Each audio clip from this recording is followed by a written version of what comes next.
Hi, this is Natalie Hoffman of FlyingFreeNow.com, and you're listening to the Flying Free Podcast, a support resource for women of faith looking for hope and healing from hidden emotional and spiritual abuse. Welcome to episode 25 of the Flying Free Podcast. Today we have with us 3 current members of the private Flying Free Education and Support Group, which is a group I've been running for about 2 years now. And there have been hundreds of women that have gone through it in that time. And it is opening back up again next week, June 28th to July 1st. So 4 days. It will be open for new members. And it won't be opening up again until November of this year. So if you or anyone you know is interested in finding out more about what this group has to offer, I encourage you to head over to this URL. It's www.membership.flyingfreenow.com/sign up, but there's a dash between the sign up. So sign dash up. Okay. And I'll repeat that URL at the very end of this podcast. But I wanted to introduce you to these 3 members. They are Katya, Juliana, and Elaine.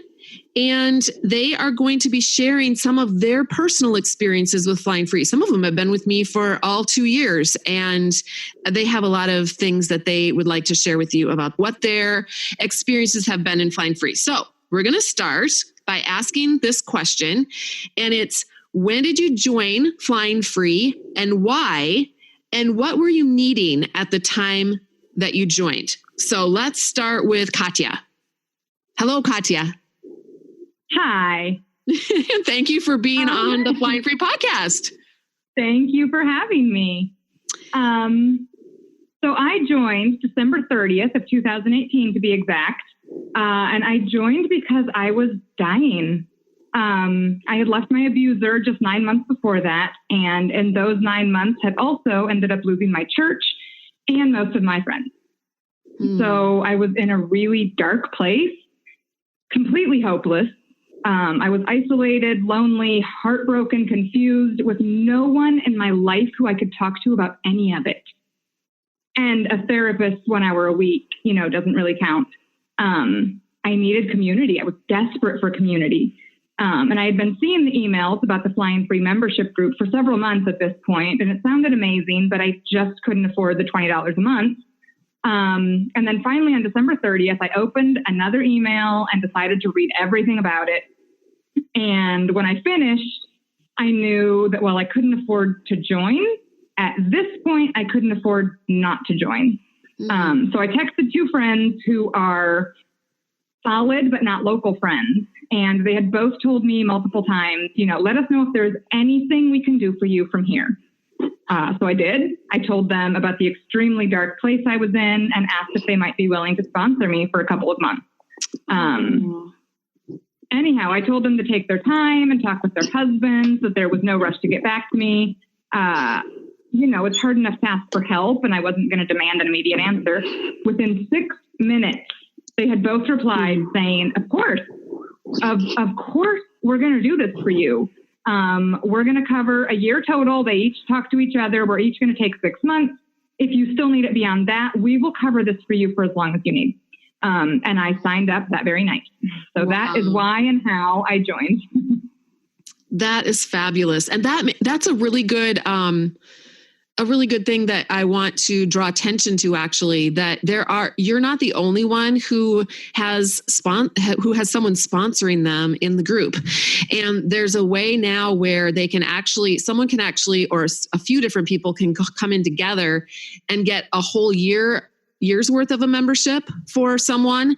And they purchase that membership, and then they get this coupon code that they give to the woman who's going to be joining the group. And that woman goes in and registers and using that coupon code. And then they get a whole year paid for. So, and they also get they'll get a digital copy of my book, Is It Me? Making Sense of Your Confusing Marriage, as well. So that's kind of a new thing that we just started, started the last time. So 3 months ago, but anyway, you joined before we had that implemented. But anyway, that's just one thing I guess is a great thing for people to know about. Can I just ask you then, I'm going to ask this question to everyone eventually, but even though you didn't pay the $20 a month, do you feel like that was a good value? Do you feel like you've been getting a good bang for your buck, I guess?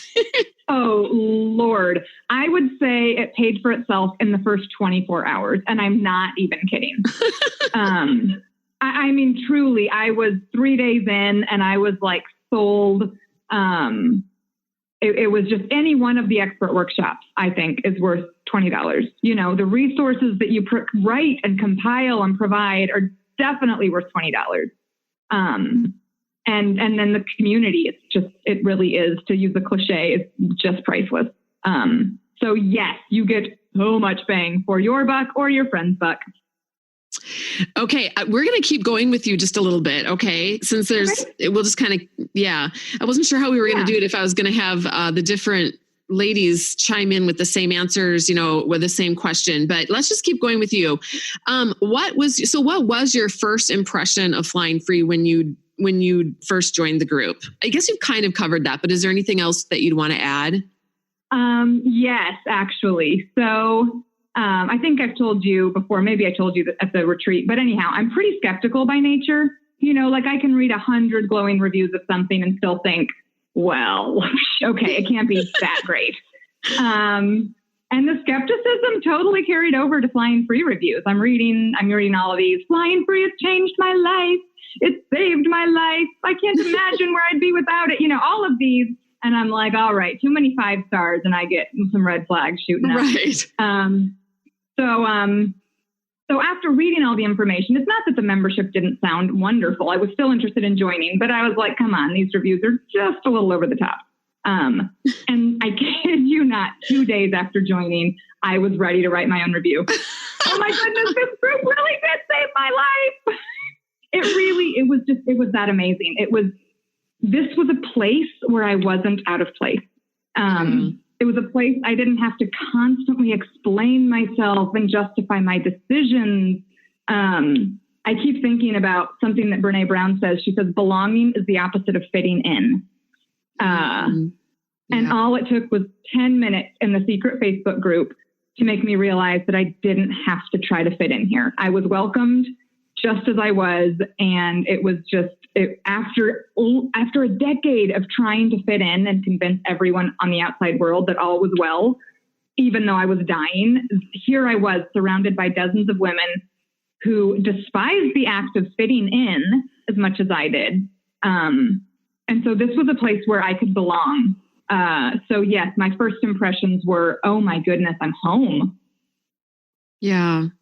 That's awesome. Okay. So that was your first impression, but you've stayed, you're into month 6, I think now. So do you feel like, why would you stay? Why have you chosen to stay in the group? I know your fees have been covered and everything, but even if they hadn't been covered, do you feel like you would have wanted to continue to go on in the group? Or at any point have you felt like, I've kind of got what I need and I can just bow out now? Never. Really never. Because even though like right now I'm in a season that I haven't done the work for a couple months. Don't tell Natalie. It's just a season where the first couple months I was devouring the workshops and the material and it's a season of life. Yes.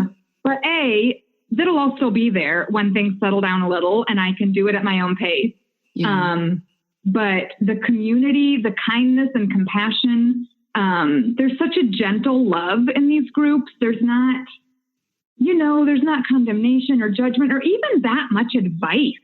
No one's going to say, oh, leave him or don't leave him. Or it's just, they listen to you and they hear you where you're at and they walk with you wherever it goes. When someone says, I'm trying reconciliation, we rejoice and we pray for them. And we pray for safety and for true healing. It's not this, weird man bashing group. It's just been a phenomenal community. The workshop provides so much validation. I think hearing from an expert like hearing from a friend that you're not crazy, you're like, well, thanks, but okay, you have to say that. Hearing from an expert that you're not crazy, and well, getting these phenomenal insights from them is so practical and it's so helpful. And the courses, they focus, you've done a phenomenal job, by the way, in covering everything, our own healing, mental and emotional and spiritual, even physical. So anyhow, all in all, I'd say it's a true community, brilliant education that you offer, excellent resources, and really it's met basically every need in my life, except actually making me dinner. Maybe you could work on that one. Yes. I would like meal delivery option. Oh my goodness. Well, one of the things I've noticed in the Facebook groups, because there's 5 of them, we try to keep them under 100 people in each group. But so there's about probably maybe 40 to 60 people in each group right now, is that I noticed that these women, this caliber of women that are in here, they're not, just like you said, they're not bossing anybody around or trying to tell people what they should or shouldn't do, but they're very respectful of everyone's boundaries and encouraging other people to make their own adult decisions. Like whatever you decide, we're going to be behind you. We're going to support you. We're going to love you. We're not going to abandon you if you decide to do something that, we don't agree with, or that, whatever. So I love that part. And that is just something that these women bring to the table. I don't know how that has happened. It's just, even this last weekend, we're going to touch on this toward the end of the podcast. We got together with 50 of them.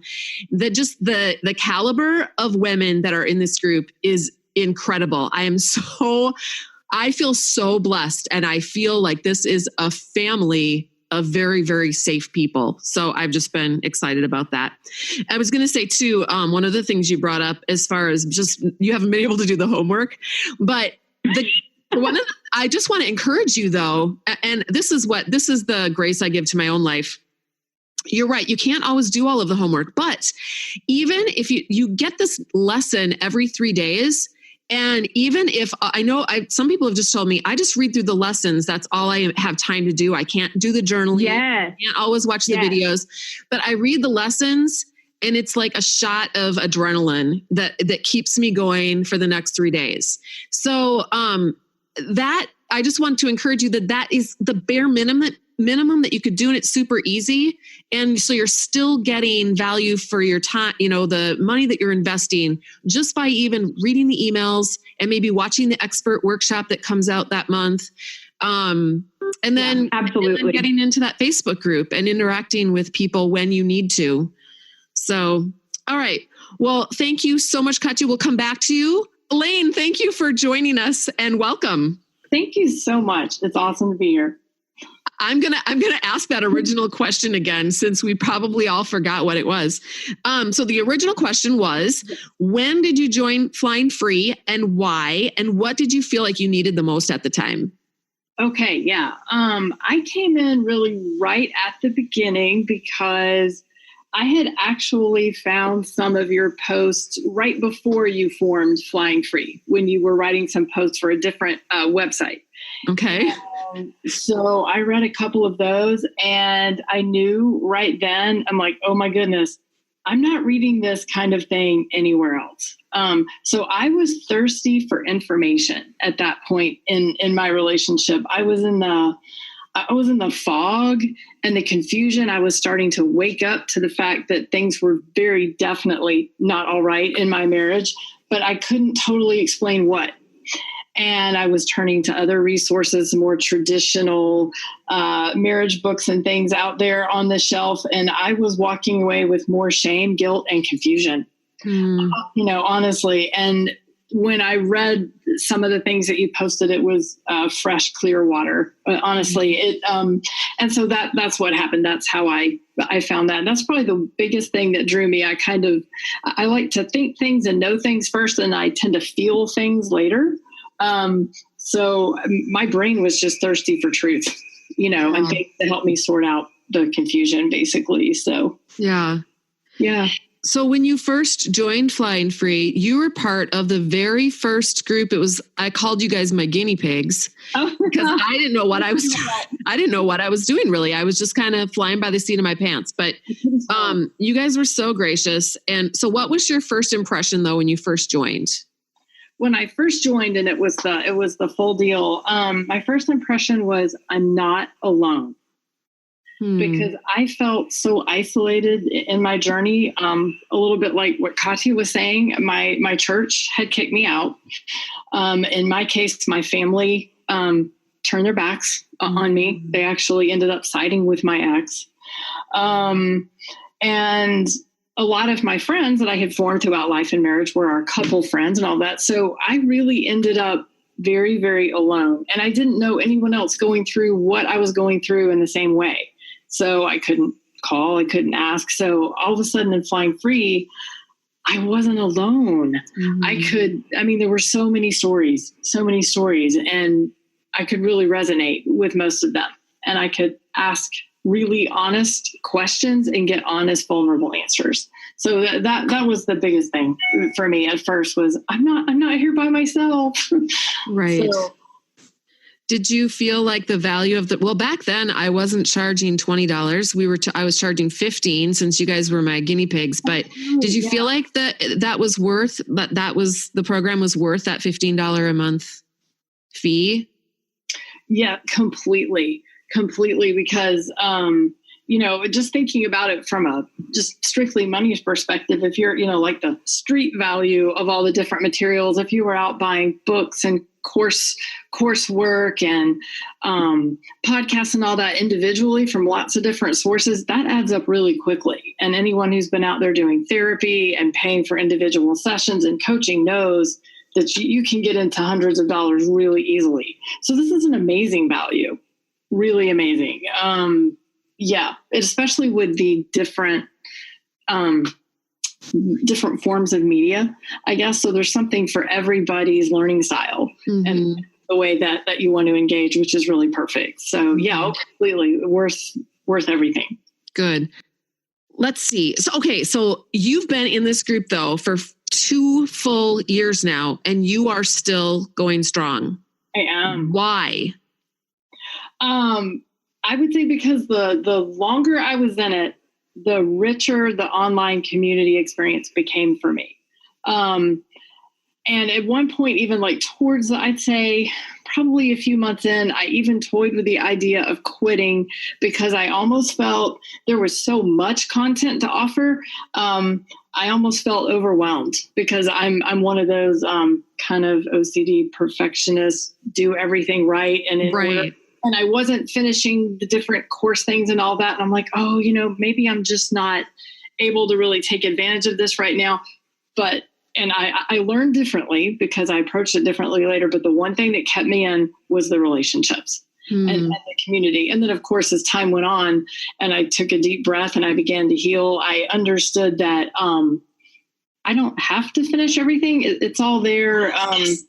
It's kind of like, I look at it like a buffet that's open 24 hours and I can come and eat what I want, when I'm hungry and leave. And then I can come back for dessert later. Like it's just there to feed different needs at different times. Perfect. And all throughout the community has been the powerful thing that's kept me here. That's awesome. Oh, you've said such good things. I'm so glad. I love getting all of your guys' perspectives too. Can I just ask, I'm just curious, what is your favorite way to learn? Reading. Probably. Okay. Like when I have the chance, when I can dig into content and I just process things better that way. I do love listening though, like the coffee chats. If I don't know if I'm skipping ahead of things, but I can't always be there for those, but I can listen to those while I'm doing something else. Right. Like the task, I can have that playing. But for me, the reading and processing of the written information is kind of my thing. Right. So okay. It's how I retain. All right. Well, thank you, Elaine. We're going to come back to you in a little bit, but right now let's bring on Juliana. Welcome to the Flying Free podcast. Thank you. Thanks for having me. Yeah. So when did you join Flying Free and why? And what did you feel like you needed the most at the time? I joined in January, and I had been reading some of your blog posts up until that point, and had been with another person for, I think, about a year, and just couldn't connect with that person. You know, we can't connect with everybody, and I just couldn't connect with that person. You know, I never had an individual conversation with them, but just their situation wasn't the same as mine. It wasn't marriage based, and it just wasn't. It just didn't. I don't know how to say it nicely. It just didn't work for me. Well, you know what? Let me just jump in here because I think you hit on something, and I really want to bring this out. You're absolutely right. We don't always connect with everyone, and there are so many different advocates out there, and they all have a different style, and they all have kind of a different background and a different expertise that they bring to the table. And that's actually one of the reasons why I started doing these expert workshops and bringing in a different advocate each month. Because I thought, you know what? These people do not need to just hear from me. I have, how once you hear from the same person over and over again, you start to you can almost say what they're going to say next, when they're talking. Sure. And so I thought we need to bring in some other people, some fresh perspectives, some different, because I can't talk that intelligently. I'm not like a Bible scholar. So let's bring in Jimmy Hinton. He's a pastor. I'm not a psychologist. So let's bring in Bob Hamp because he does that. He's a counselor. So you were with this other person, and then you decided to try Flying Free. Why? Right. Well, because I didn't feel like anyone understood where I was coming from. And there was a whole lot of conversation in the other group that I was a part of about how to stay well. And I felt like I was being beaten over the head with that. Just I did personally. That doesn't mean everybody feels that way, but I did. Because I felt like I'd spent 20 years trying to stay well, and had really given everything for my marriage. And we'd moved a lot throughout our marriage, and I have lost count of the number of friends that I've lost when they've found out about just what my husband's battle was. And I didn't even know the depth of it. I genuinely did not even know the depth of it until my children and I actually asked him to leave, the three of us. So a lot of people don't know what to do with us. They want to put us in the box of, oh, look, there's another divorced mom, couldn't make her marriage work. And they have no idea that, no, it wasn't like that. It wasn't like that for us at all. Right. It was three of us sitting down and saying, you got to go get help. You've got to go get help because we can't live like this anymore. We're walking on eggshells all the time. We're afraid all the time. We would ask him, are you mad about something? Have we done something? Is there something we can do? And he would just immediately scream, I don't know why you always ask why if I'm mad about something, why do you always have to ask if I'm mad about something?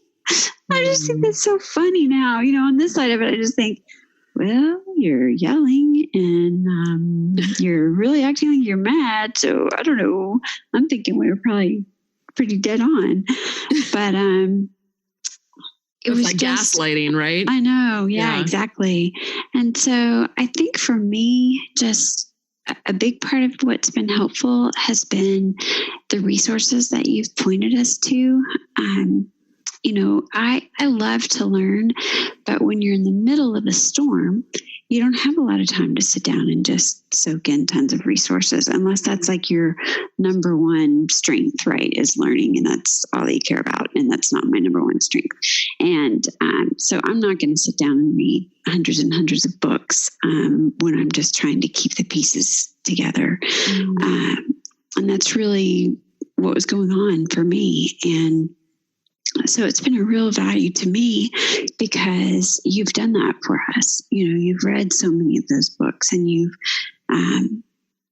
simplified so many of their messages for us, and you've pointed us to different resources. And I think one of the ones that's helped us the most, and I say us because I mean my family and I, has been Patrick Doyle.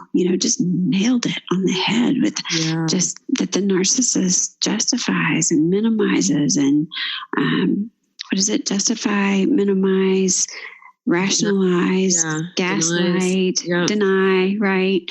And lie, just the lies.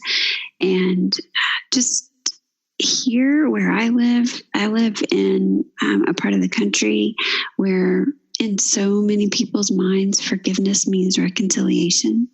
And, I love the Lord. I mean, I love the Lord with all of my heart. And I would look you right in the face. I would look anybody in the face and say, if somebody tells you I love Jesus with everything that I am, but I'm just kind of tired of my husband and it's just kind of not working and I'm going to get a divorce and I think God's okay with that. I'd be like, you and I need to sit down and have a talk.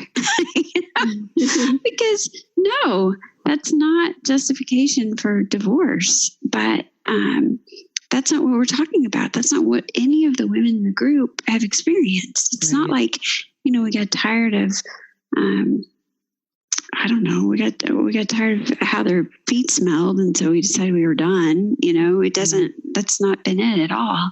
It's been abuse. It's been being thrown up against the wall or thrown through the window or, I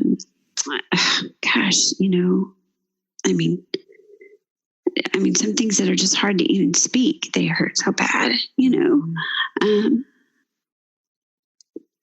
so that's been our reality.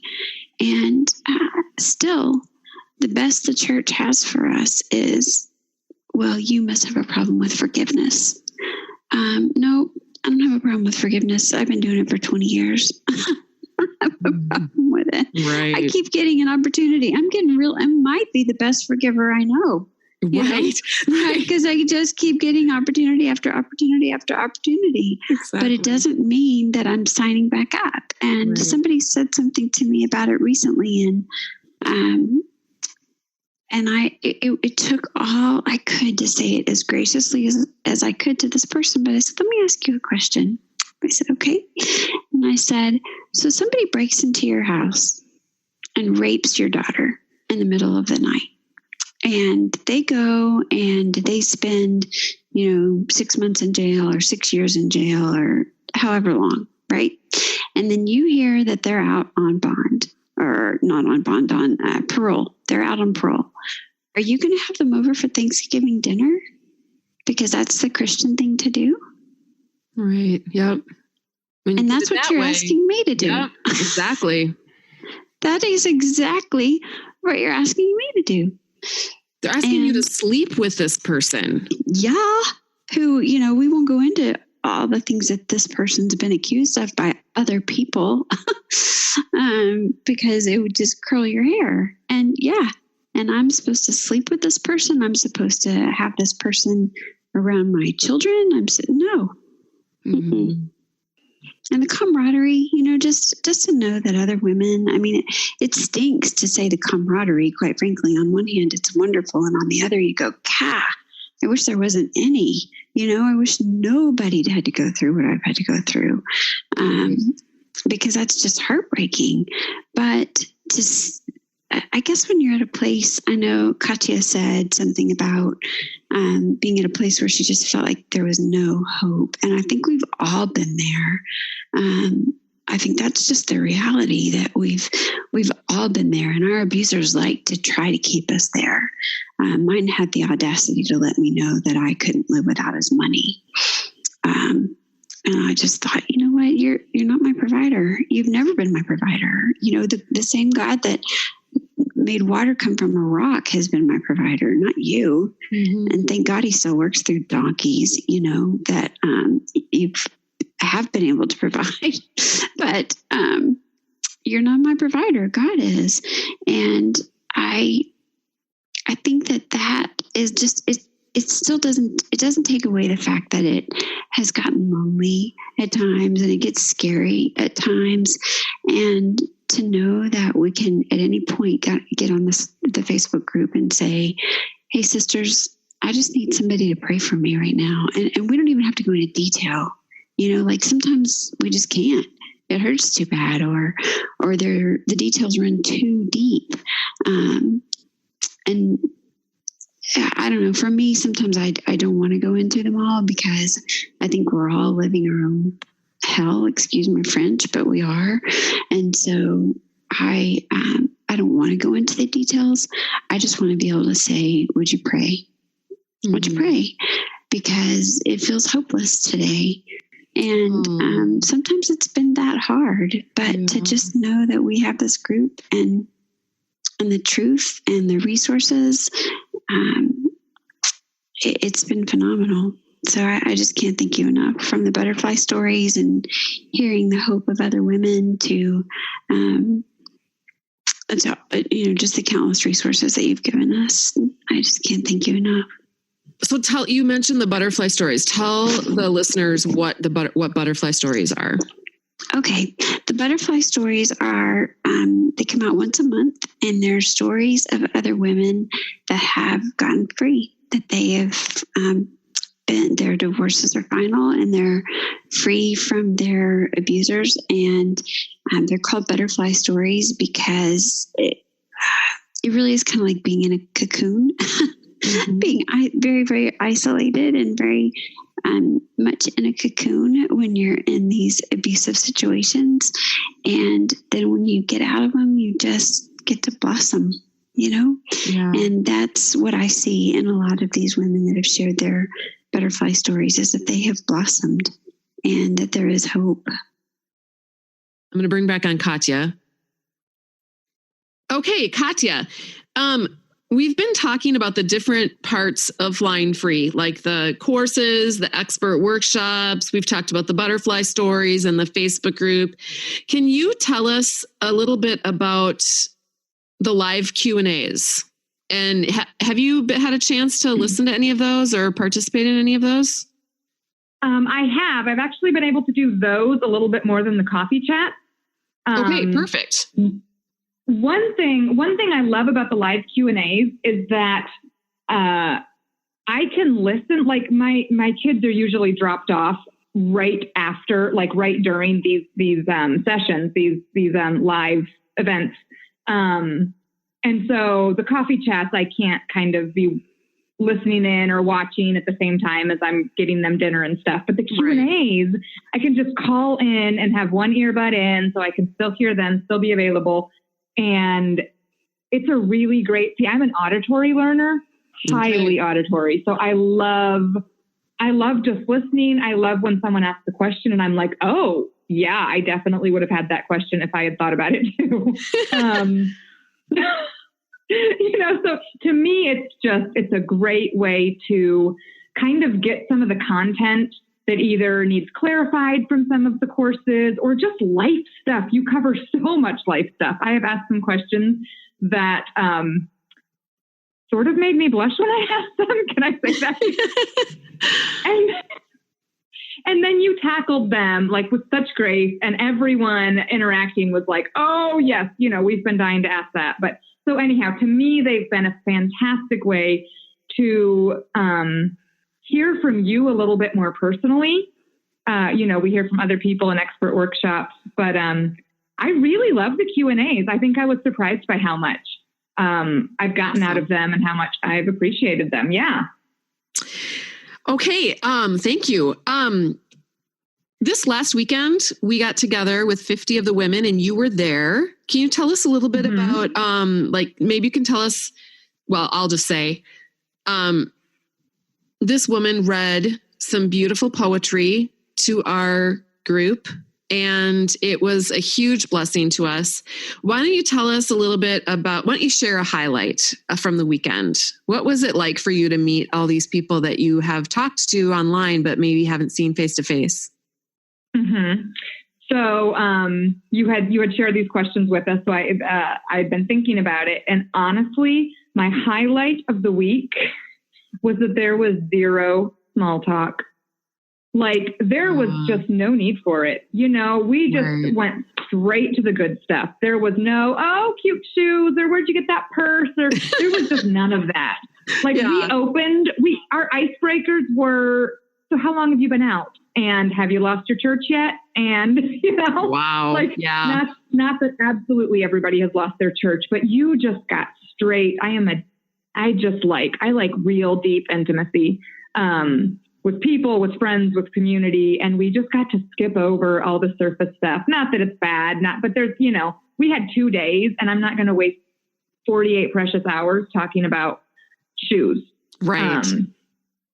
So that was it for me. Like the last morning when we had really all gotten to know each other. And I think I was actually traveling with Elaine and I think we left about 3 hours after we planned. But that last morning when we were just all sitting around the table and laughing and we had inside jokes by now, that to me was like, that was it. That was it. That's why you do what you do, you know? That was awesome. That was so life-giving for me. Yeah. Oh, good.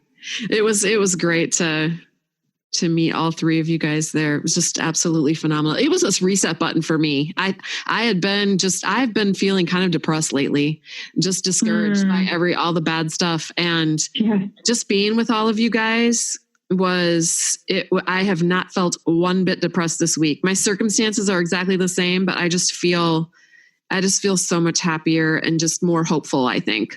Just more hopeful about just to see what God is doing. Yes. And I'm so glad it was life-giving for you too. Yeah. Oh, it was so much so. Okay. We need to wrap up a little bit. So I'm going to get Elaine on here but thank you so much, Katya, for joining us. Elaine, well, tell us about the coffee chats. Oh yeah. I was going to say, I think I was present for one or two of them live. And then what happened was my daughter had a weekly thing on Sundays, which is when, you know, they usually are. And I had to be driving her during those times. So I wasn't able to come in live, but I could listen to them later. That's the wonderful thing about them being archived on the site is you can come back and listen in. And the coffee chats are neat because it's just very organic and dynamic, people talking back and forth and sharing things. And it's kind of like a live version of what we do when we post in the private group. So there's a neat aspect to that. And also one thing, because sometimes when I did do it live, you don't have to be on video if you don't want to be. I think that's important for shy people or on one of those days and you're like, I really just don't feel like being seen, but I want to be heard. And I like the flexibility with that. It's a format for whatever mood you're in. And that's perfect because every week, some weeks it's like, I'm going to need, I'm going to need the Kleenex. I'm going to need, it's just, or I just want to sit here quietly and listen. So it's very open to whatever you have to bring to it. Yeah. Yeah. And lately we've been picking subjects to kind of, shape our conversation around, which I've really enjoyed. So just knowing in advance, I don't know why I didn't think about doing that earlier, but just knowing in advance kind of what we're going to be talking about. And then everyone comes to the table and has their ideas. And in fact, last time we had 2 ideas we were going to talk about and we spent the whole 2 hours on one. So I had not heard that. That's really neat. If that's what resonates with people and they want to, keep talking. Right. Yeah. Okay. So now you were also at the retreat. Why don't you, I'm curious to know what impacted you the most about the retreat. What did you enjoy about it? I loved the vulnerability and the intimacy and seeing people that I had only met online. There were several cases where it was like, oh my goodness, that's you. And it's like, oh, that's you. And we could just hug and just look and just share at another level because we'd heard each other's stories for, in some cases, almost 2 years. Yeah. And so there's just something special about seeing people in person that it is incredible. And I love what Katya said about no wasted time on small talk and the icebreaker questions are like, so how long you been out? I laugh so hard because it's kind of true. I mean, we're already at such a deep level that we just go there immediately. So we covered a lot of ground, in talking more so than if we just met, if that makes any sense. Right. Yeah. At a deeper level. And I'll say this too. I know that there were some people there who maybe hadn't connected as much online at that point, and they just came to the retreat. There was still a safe and warm space for them too. Yes. And we all came around each other and welcomed each other and met new people as well. So I wouldn't want anybody to leave with the impression like, well, I hardly know anybody. Why should I come? Not true at all. I think anybody at whatever level they've connected online will make like lifetime friends. Yes. If they come there. So it's open to anyone, from Flying Free who can make it. So yes. It's really good in that way. I have to say, I was especially delighted to meet you because you've been in the group for 2 years, and you've not just been in the group like, on the sidelines or whatever, but you've been really active, and you've also behind the scenes, you've written me emails, you've given me lots of feedback over the last couple of years. And I just feel like, I felt like I know you, but you don't really know someone online. You know what I mean? Oh, so to actually see you in person, plus the surprising thing was that you made a comment about this when I met you, is that your hair in your profile is dark and you had blonde hair. So I was like, wait a minute, you're Elaine? It was my secret identity and I didn't even know it. Yeah. Yeah. It was so fun though. I love you to pieces. It was just so much fun to meet you. And everyone, it was very fun. Well, you guys, we have to wrap this up. I think it's like twice as long as it usually is, but this was a good session. So I'm really, really thankful for you guys spending your time with me and with the listeners and sharing your experiences with Flying Free. And for those of you who are listening, if you want to know more information, there's actually a lot of details about this group on that page, that URL that I gave you at the beginning of the program, and I'll give it to you again. It's www.membership.flyingfreenow.com/sign-up. And if you don't know what my regular website is, it's just flyingfreenow.com. And you can also go over there and you can get the first 3 chapters of my book, Is It Me? Making Sense of Your Confusing Marriage, for free. All you have to do is sign up for it at the top of my website there. And I will send you a PDF copy of those first 3 chapters. And my blog has this podcast on it, as well as other articles that will help you figure out what's going on with your confusing marriage and help you know how much Jesus loves you, because that's the bottom line. We don't know how much Jesus loves us when we feel like we're so rejected by one of the most intimate people in our lives. So we're going to end there. Thank you so much for joining us, and fly free.